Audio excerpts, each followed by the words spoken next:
കാസർഗോഡ് കാഞ്ഞങ്ങാട് പിടിയിലായ ഭീകരവാദി ഷാദ് ഷെയ്ഖ് അൽ Qaeda sleeping cell അംഗമെന്ന ഞെട്ടിപ്പിക്കുന്ന വിവരങ്ങൾ പുറത്ത്. കോഴിക്കോട് വടകരയിൽ നിർത്തിയിട്ട കാരവനിൽ നിന്നും മൃതദേഹങ്ങൾ കണ്ടെത്തി. കുറ്റകൃത്യങ്ങളുടെ ഉള്ളറകളിലേക്ക് കാക്കി.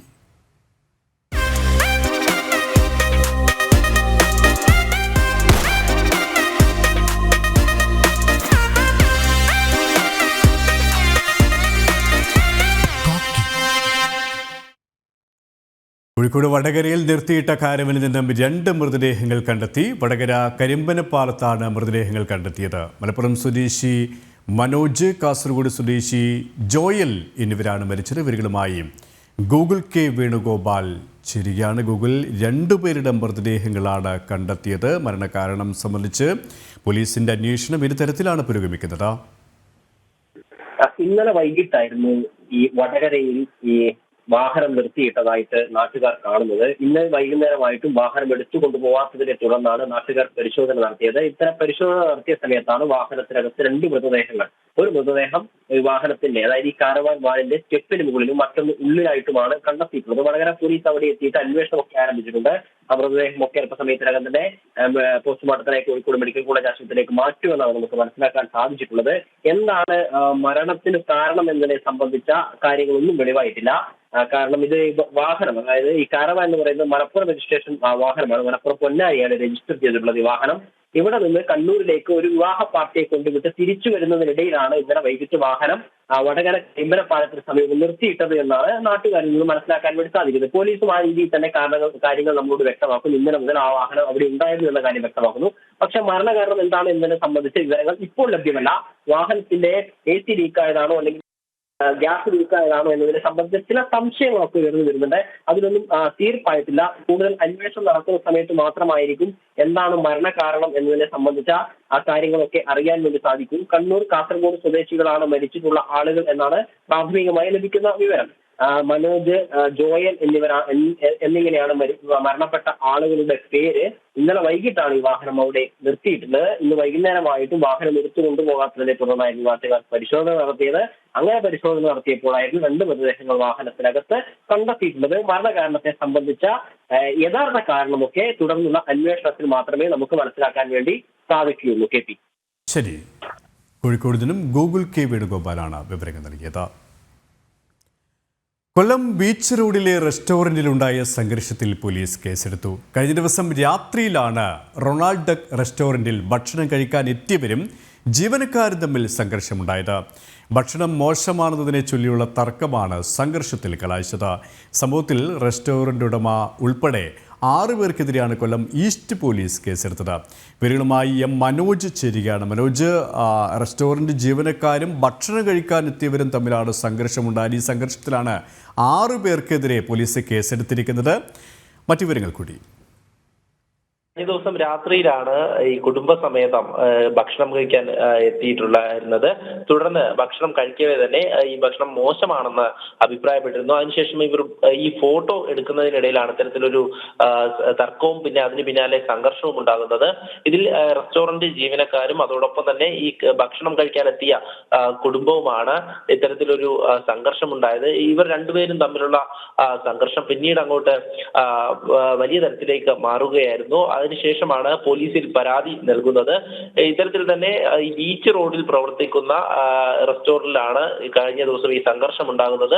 തുടർന്ന് ഈസ്റ്റ് പോലീസാണ് കേസെടുക്കുന്നത്. 6 പേർക്കെതിരെ, അതായത് ഈ റെസ്റ്റോറന്റ് ഉടമ ഉൾപ്പെടെയുള്ള 6 പേർക്കെതിരെയാണ് കേസെടുത്തത്. അതിനുശേഷം ഈ പരാതിയുടെ അടിസ്ഥാനത്തിൽ പ്രതികളിൽ 3 പേരെ അറസ്റ്റ് രേഖപ്പെടുത്തി സ്റ്റേഷൻ ജാമ്യത്തിൽ വിട്ടയക്കുകയാണ് ഉണ്ടായത്. ഇതിൽ തന്നെ ഈ റെസ്റ്റോറന്റ് ജീവനക്കാരും പരാതി നൽകിയിട്ടുണ്ട്. തങ്ങളെ മർദ്ദിച്ചു എന്ന് ആരോപിച്ച് അത്തരത്തിൽ ഭാഗത്തു നിന്നും പരാതി ലഭിച്ച സാഹചര്യത്തിലാണ് സ്റ്റേഷൻ ജാമ്യത്തിൽ പോലീസ് ഈ പ്രതികളെ വിട്ടയച്ചിട്ടുള്ളത്. എന്തായാലും കഴിഞ്ഞ ദിവസം ഈ ഭക്ഷണത്തിന്റെ പേരിൽ തന്നെയാണ് ഇവിടെ ഒരു തർക്കം ഉണ്ടാകുന്നതും അത് സംഘർഷത്തിലേക്ക് കലാശിച്ചതും. ഇതിൽ തന്നെ നേരത്തെ സൂചിപ്പിച്ചതുപോലെ ഈ റെസ്റ്റോറന്റ് ഉടമയ്ക്കെതിരെ ആണ് ഈ കഴിക്കാനെത്തിയവർ പരാതി നൽകിയിട്ടുള്ളത്. ശരി. കൊല്ലത്തിൽ നിന്നും മനോജാണ് വിവരങ്ങൾ നൽകിയത്.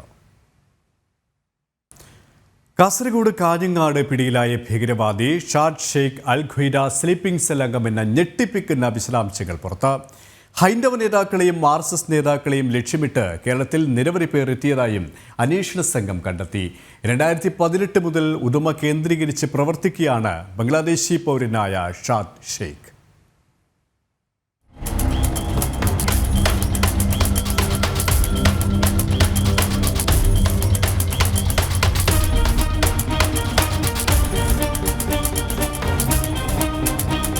കഴിഞ്ഞ ബുധനാഴ്ചയാണ് കാഞ്ഞങ്ങാട് പടന്നക്കാട് നിന്ന് ഷാദ് ഷെയ്ഖിനെ അസാം പോലീസിന്റെ സ്പെഷ്യൽ ഫോഴ്സ് സംഘം പിടികൂടിയത്.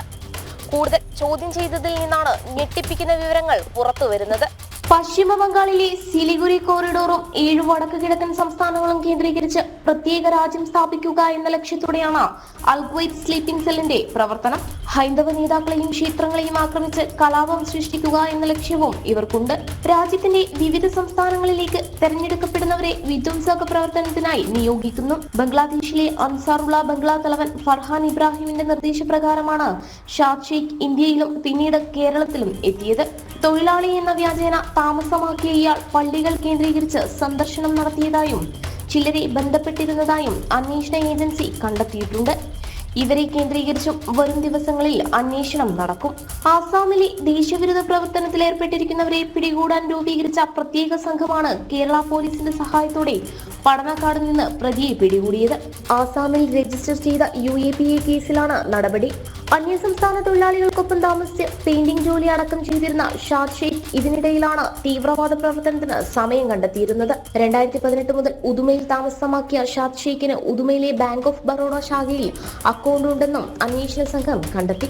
പണമിടപാടുകളെ കേന്ദ്രീകരിച്ചും അന്വേഷണം നടക്കും. ബംഗ്ലാദേശ് കേന്ദ്രീകരിച്ച് പ്രവർത്തിക്കുന്ന അൻസാറുള്ള ബംഗ്ലയുടെ സജീവ പ്രവർത്തകനാണ് ഷാദ് ഷെയ്ഖ് എന്ന് അന്വേഷണ സംഘം കണ്ടെത്തിയിരുന്നു. വടക്കൻ കേരളം കേന്ദ്രീകരിച്ചുകൊണ്ട് തീവ്രവാദ സംഘടനകൾ വേരുറപ്പിക്കുന്നു എന്ന യാഥാർത്ഥ്യം വ്യക്തമാക്കുന്നതാണ് പുതിയ സാഹചര്യം. ക്യാമറമാൻ സന്തോഷ് മണ്ണാർക്കാടിനോടൊപ്പം ദിസ്ന സുരേഷ്, ജനം, കാസർഗോഡ്. പത്തനംതിട്ട കോന്നിയിൽ ബംഗാൾ സ്വദേശിനിയെ വീട്ടിൽ കയറി ക്രൂരമായി ലൈംഗിക പീഡനം നടത്തിയ കേസിൽ 3 അസം സ്വദേശികൾ അറസ്റ്റിലായി. പ്രതികളിൽ 2 പേരെ തമിഴ്നാട്ടിൽ നിന്നുമാണ് കോന്നി പോലീസ് പിടികൂടിയത്.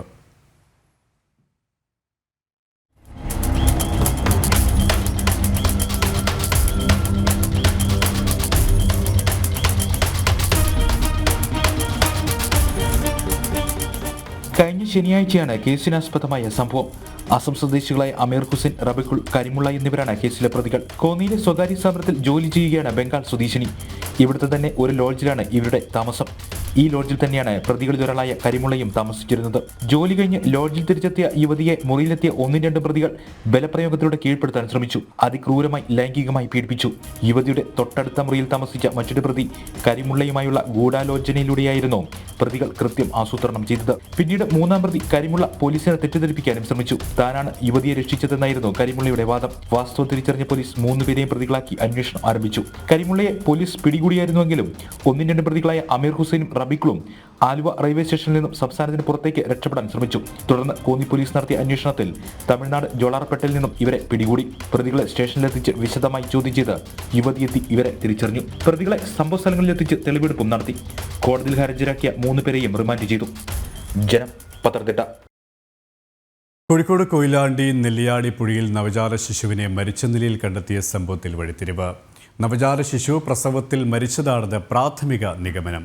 വിശദമായ പോസ്റ്റ്മോർട്ടം റിപ്പോർട്ട് വന്നതിന് ശേഷമേ യഥാർത്ഥ മരണകാരണം വ്യക്തമാകൂ എന്ന് അന്വേഷണ ഉദ്യോഗസ്ഥർ വ്യക്തമാക്കി. അതേസമയം കുഞ്ഞിനെ ആരാണ് ഉപേക്ഷിച്ചതെന്നും എന്തിനാണ് ഉപേക്ഷിച്ചതെന്നുമുള്ള സൂചനകളൊന്നും ലഭിച്ചിട്ടില്ല.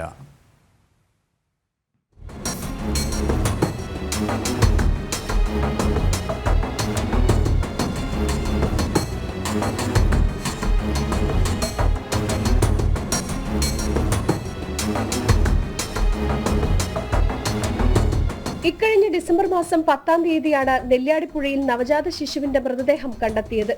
പൊക്കിൾ കൂടി അറുത്തുമാറ്റാത്ത നിലയിലായിരുന്നു ആൺകുഞ്ഞിന്റെ മൃതദേഹം. പ്രസവിച്ച ഉടൻ കുഞ്ഞിനെ ഉപേക്ഷിച്ചതാണെന്നായിരുന്നു പ്രാഥമിക നിഗമനം. കുഞ്ഞു പ്രസവത്തിൽ തന്നെ മരിച്ചതാകാമെന്നാണ് പോസ്റ്റ്മോർട്ടം നടത്തിയ ഡോക്ടർമാരുടെ മൊഴി. എന്നാൽ വിശദമായ പോസ്റ്റ്മോർട്ടം റിപ്പോർട്ട് വന്നാൽ മാത്രമേ യഥാർത്ഥ മരണകാരണം വ്യക്തമാകൂ. പ്രസവിച്ച ഉടൻ മരിച്ചതാണെങ്കിൽ കുഞ്ഞിനെ ഉപേക്ഷിക്കാനുണ്ടായ സാഹചര്യം എന്താണെന്ന് കൂടി അന്വേഷണ സംഘം പരിശോധിക്കുന്നുണ്ട്. അതേസമയം സംഭവത്തിൽ പ്രദേശത്തെ CCTV ദൃശ്യങ്ങൾ പരിശോധിച്ചതിൽ നിന്ന് പ്രതികളിലേക്കെത്തുന്ന സൂചനകളൊന്നും അന്വേഷണ സംഘത്തിന് ലഭിച്ചിട്ടില്ല. പ്രദേശത്തെക്കുറിച്ച് കൃത്യമായി ധാരണയുള്ളവരാണ് കുഞ്ഞിനെ ഉപേക്ഷിച്ചതിന് പിന്നിലെന്നും ഉടൻ പ്രതികളിലേക്ക് എത്തിച്ചേരുമെന്നും അന്വേഷണ സംഘം വ്യക്തമാക്കി. ജനം, കോഴിക്കോട്. സംസ്ഥാനത്ത് കുറ്റകൃത്യങ്ങളുടെ എണ്ണത്തിൽ വൻ വർധനവ്. ഓരോ വർഷം കൂടുന്തോറും രജിസ്റ്റർ ചെയ്യുന്ന കേസുകളുടെ എണ്ണത്തിലും വർധനവ്. ഈ വർഷം ഒക്ടോബർ വരെ മാത്രം രജിസ്റ്റർ ചെയ്തത് 1,64,185 കേസുകളാണ്. ആഭ്യന്തര വകുപ്പിന്റെ പരാജയമാണ് കേസുകൾ വർദ്ധിക്കാൻ കാരണമെന്നാണ് വിമർശനം.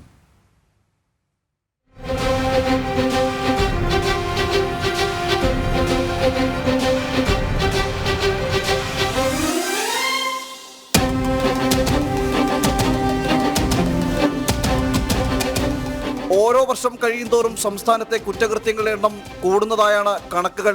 കഴിഞ്ഞ 3 വർഷത്തെ മാത്രം കണക്കുകൾ പരിശോധിച്ചാൽ അത് വ്യക്തമാകും. 2022-ൽ 2,35,858 കേസുകളാണ് രജിസ്റ്റർ ചെയ്തത്. 2023-ൽ അത് 2,88,538 വർദ്ധിച്ചു. 2024 ഒക്ടോബർ ആകുമ്പോഴേക്കും കേസുകളുടെ എണ്ണം 1,64,185 കൊറോണ മഹാമാരി പിടിമുറുക്കിയ 2019, 2020, 2021 കാലഘട്ടത്തിൽ മാത്രമാണ് കേസുകളുടെ എണ്ണത്തിൽ അല്പമെങ്കിലും കുറവുള്ളത്. എന്നിരുന്നാലും ഇക്കാലത്തും കേസുകളുടെ എണ്ണം 1,00,000-ന് മുകളിൽ പിന്നിട്ടു. കൊലപാതകം, ബലാത്സംഗം, വധശ്രമം, പിടിച്ചുപറി അടക്കമുള്ള കേസുകളുടെ എണ്ണത്തിൽ വലിയ വർധനമാണ് ഉണ്ടായിട്ടുള്ളത്. കേരള പോലീസിന്റെ തന്നെ ഔദ്യോഗിക വെബ്സൈറ്റിലുള്ള വിവരങ്ങളാണ് ഇത്.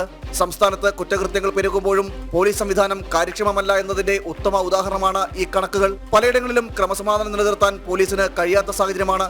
സഞ്ചരിക്കാൻ നല്ല വാഹനങ്ങൾ ഇല്ലാത്തതും വകുപ്പിന് നാണക്കേടുണ്ടാക്കി തീർക്കുന്നുണ്ട്. ജനം, തിരുവനന്തപുരം. സ്വർണവും പണവും നൽകി സമൂഹ വിവാഹം നടത്താമെന്ന് വാഗ്ദാനം ചെയ്ത് ഗോത്രവിഭാഗക്കാരായ വധൂവരന്മാരെ കബളിപ്പിച്ചതായി പരാതി.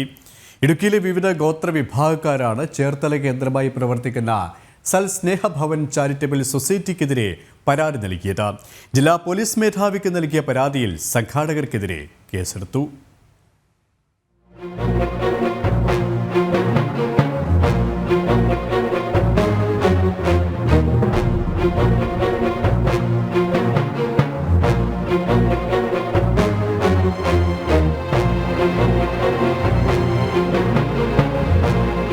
ചേർത്തല കൊക്കോതമംഗലം കേന്ദ്രമായി പ്രവർത്തിക്കുന്ന സൽസ്നേഹഭവൻ ചാരിറ്റബിൾ സൊസൈറ്റിയാണ് ഇന്നലെ ചേർത്തലയിലെ ഒരു ഓഡിറ്റോറിയത്തിൽ 35 പേരുടെ സമൂഹ വിവാഹം സംഘടിപ്പിച്ചത്. തിരുവനന്തപുരം, ഇടുക്കി, കോട്ടയം, തൃശൂർ, എറണാകുളം ജില്ലകളിൽ നിന്നുള്ളവരായിരുന്നു വധൂവരന്മാർ. ഇടുക്കിയിലെ മുതുവാൻ, മണ്ണാൻ സമുദായങ്ങളിൽ നിന്ന് മാത്രം 22 വധൂവരന്മാർ വിവാഹത്തിനെത്തിയിരുന്നു. 2 പവൻ സ്വർണമാലയും 1 ലക്ഷം രൂപയും വിവാഹ വസ്ത്രങ്ങളും നൽകാമെന്ന് പറഞ്ഞാണ് സംഘാടകർ വിവാഹത്തിന് ക്ഷണിച്ചതെന്ന് വിവാഹം കഴിക്കാനെത്തിയവർ പറയുന്നു. 2 കല്യാണവേലും മാക്സിമം നമുക്ക് നടത്തി ചെയ്യാൻ പറ്റുന്ന പൈസ നമ്മളിപ്പോൾ വണ്ടിക്ക് തന്നെ ഇവിടെ മുടക്കിയിട്ടുണ്ട്. അതുപോലെ തന്നെ വന്നൊരു ചിലവും കൂടി നമ്മൾ നോക്കണമല്ലോ. ഇവർ പറഞ്ഞിരിക്കുന്നത് കൂടത്തിൽ നമ്മൾ സാക്ഷി ഒപ്പിടാൻ 2 പേര് വേണം. നമ്മൾ 2 പേരെ കൊണ്ടുവന്നൊക്കെ ഇവരുടെ എല്ലാം ചിലവ് നമ്മളാണ് നോക്കിയിരിക്കുന്നത്. അപ്പോൾ ഇവരുടെ എല്ലാം ചിലവ് വെച്ച് നോക്കുമ്പോഴത്തേക്കും 2 കല്യാണം നടത്താം. നമ്മുടെ നാട്ടിൽ വെച്ച് നോക്കാൻ നമുക്ക് ന്യായമായിട്ട് ആ കല്യാണം നടത്താം. ശനിയാഴ്ച വൈകിട്ട് ചേർത്തലയിൽ വധൂവരന്മാരും ബന്ധുക്കളും എത്തിയപ്പോഴാണ് 1 ഗ്രാമിന്റെ താലിയും വിവാഹത്തിനുള്ള വസ്ത്രവും മാത്രമേ തങ്ങൾ നൽകൂ എന്ന കാര്യം സംഘാടകർ അറിയിച്ചത്. വിവാഹത്തിന്റെ ആവശ്യത്തിനെന്ന പേരിൽ വധൂവരന്മാരുടെ പക്കൽ നിന്ന് സംഘാടകർ പണവും വാങ്ങിയിരുന്നു. ഞങ്ങൾക്ക് 1 ലക്ഷം രൂപയും 3 പവനെന്നായിരുന്നു അവർ ആദ്യം പറഞ്ഞിരുന്നത്. പിന്നീട് പറഞ്ഞു അത് പൈസ സ്വർണത്തിന് വില കൂടിയതുകൊണ്ട് പൈസയ്ക്ക് കുറച്ച് ഇതുണ്ട്, അതുകൊണ്ട് 2 പവനും 1 ലക്ഷം രൂപയും തരാമെന്നായിരുന്നു പറഞ്ഞത്. എന്നിട്ട് ഇന്നലെ ഞങ്ങളെ വിളിച്ച മീറ്റിങ്ങിന് വരാൻ പറഞ്ഞിരുന്നു. അങ്ങനെ വൈകുന്നേരം വന്നപ്പോഴാണ് ഇവർ ഇതൊന്നും തരില്ലെന്ന് ഞങ്ങളോട് പറയണേ. അത് പറഞ്ഞ് അവരുമായിട്ട് അവരുടെ ഇഷ്ടത്തിന് ഇറങ്ങിപ്പോയത്. എങ്ങനെയോ ഇതൊന്നും ഞങ്ങളോട് പറഞ്ഞില്ല. നാളെ ഞങ്ങൾക്ക് ഡ്രസ്സ് തരുമോ അല്ലെങ്കിൽ നാളെ ഒരുങ്ങി വരുന്ന സമയമോ ഇതൊന്നും ഞങ്ങളോട് പറഞ്ഞില്ല. വേറെ ആൾക്കാരെ കൂട്ടി അവർ കല്യാണത്തിന് കയറുമായിരുന്നു. നമ്മൾ കേരള സർട്ടിഫിക്കറ്റിന് വേണ്ടിയിട്ട് 800 രൂപ എന്ന് പറഞ്ഞ് നമ്മളത് ചെയ്ത് കൊടുത്തു. പിന്നെ അത് ഇല്ലാത്ത പിള്ളേർക്ക് നമ്മൾ മുദ്രപത്രം ടൈപ്പ് ചെയ്യാൻ വേണ്ടിയിട്ടാന്ന് പറഞ്ഞ് 500 രൂപ എടുപ്പിച്ചു ഓരോരുത്തരിൽ നിന്ന്. പിന്നെ ഈ കല്യാണക്കുറി ചെയ്യാൻ വേണ്ടിയിട്ട് ഒരാൾക്കടെ 400 വെച്ച് അപ്പം അങ്ങനെ എടുത്തു. പിന്നെ ബ്ലൗസ് പീസ് അത് ഇവിടുന്ന് നമ്മൾ തയ്പ്പിച്ച് വയ്ക്കാം, അപ്പോൾ പൈസ തന്നാൽ മതി എന്ന് പറഞ്ഞാൽ നമ്മൾ പൈസയൊക്കെ ഇട്ട് കൊടുത്തായിരുന്നു അവർക്ക് വേണ്ടിയിട്ട്. ഡ്രസ്സിലേക്ക് തന്നെ പൈസ ഇട്ട് കൊടുത്തായിരുന്നു. എല്ലാം കൂടി കൂട്ടി 10,500 രൂപ നമ്മൾ കൊടുത്തിട്ടുണ്ട്. ഒരു കുട്ടികളുടെ കയ്യിൽ നിന്നൊക്കെ കൊടുത്തിട്ടുണ്ട്. 35 പേരുടെ വിവാഹം നിശ്ചയിച്ചതിൽ 26 പേർ വിവാഹത്തിൽ നിന്ന് പിന്മാറി. വിവാഹവേദിയിൽ വധൂവരന്മാരും ബന്ധുക്കളും സംഘാടകരും തമ്മിൽ വാക്കേറ്റവും ബഹളവുമായി. 24 പേരുടെ പരാതിയിൽ സംഘാടകരായ സൽസ്നേഹഭവൻ ചാരിറ്റബിൾ സൊസൈറ്റിക്കെതിരെ വിശ്വാസവഞ്ചനയ്ക്കും തട്ടിപ്പിനും ചേർത്തല പോലീസ് കേസെടുത്തു. സമൂഹ വിവാഹത്തിന്റെ പേരിൽ സംഘാടകർ വ്യാപകമായി പണപ്പിരിവ് നടത്തിയതായും ആരോപണമുണ്ട്. ജനം, ആലപ്പുഴ.